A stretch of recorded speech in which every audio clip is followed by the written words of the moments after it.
biaa kamal ka Nuer online TV. Kejan gwasame lera banaling chala da no shukume East Africa community ke kumme raike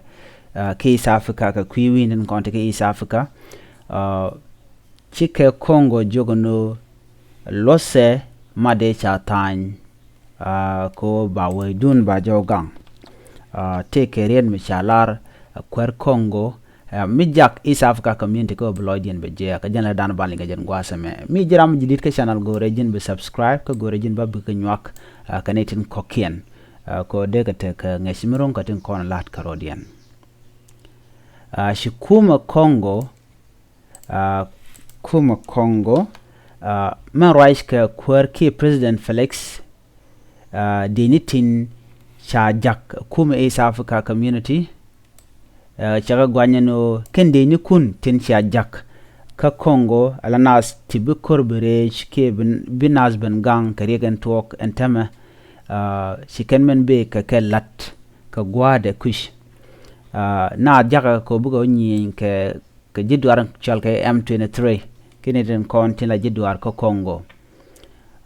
chala no entama teken kelling ka ken jidwar tin la M23 tila jidwar tin na ka civiliane ka Kɔŋgö kende ni East Africa community tin kona jako Kɔŋgö kan lok chala do kan teken kelling ka rebel ki kan natin konto do shalke M23 chaga jogo neme chi jana dana bekiya kayen chia goro to biaa Kɔŋgö biaa jagang ko de yen chonkel kanasan kon tin kuriya ga moko kan lejek chela dan kor Kɔŋgö shalke flexi engo kapai bakelame muwete shiaman ladiana ka lode menno ga yagaje rewech ka Kɔŋgö mishia jelet biaa jiɛn ka Kɔŋgö chela dano an gwasama chala dano ram kelanda roi kuma ke East Africa community ko shilodin tejia kamana na chalat kuma Kɔŋgö ramla secretary general mishala Peter Masuki chala no tel mishalin ka kwiro jan chala da kwer Kɔŋgö ni flexi eno iteke deni tishidan let kene ishikene let ko Kɔŋgö keneling ki kene ngach cheoka mi jana dan chalat che Kɔŋgö che kumde che jogo nene che kuma EAC ke kuma la East Africa community men jegdech rewi ko Kɔŋgö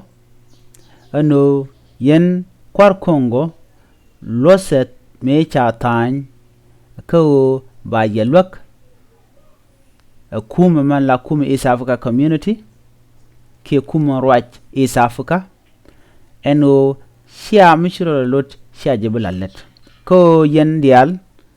biaa me cha tany biaa jelos ko ba yelwak ba M23 ba kanongre mala eno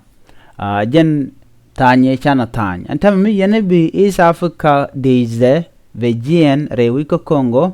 jag yeno kan civilian te rewi jen wini bi ke chuch na mo jen danan cha yan pin EAC ki East Africa community ko bne lwak bne tup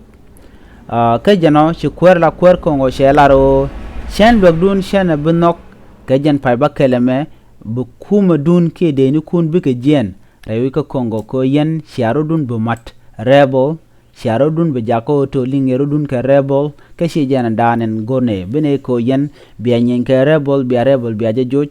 ki biaa mal biaa jenun kamda ke rebel tin content chal ke M23 tin do ana mejen le dana shalat shiram dana secretary general EAC shala do Kɔŋgö lusni made chana yan pin ko bana ngwane bana ka nang niam kamal na mojen le dana yen linga jan gwasame shikume East Africa community she Kɔŋgö jogono losa made chana tany ke losa male chana tany ka kwiko to ba M23 ba je watch rewich ka Kɔŋgö ko she civiliane she ka benak ke she kor she jibuto kan wini na mojen le dan de yen ngan gwasame biya ta kamal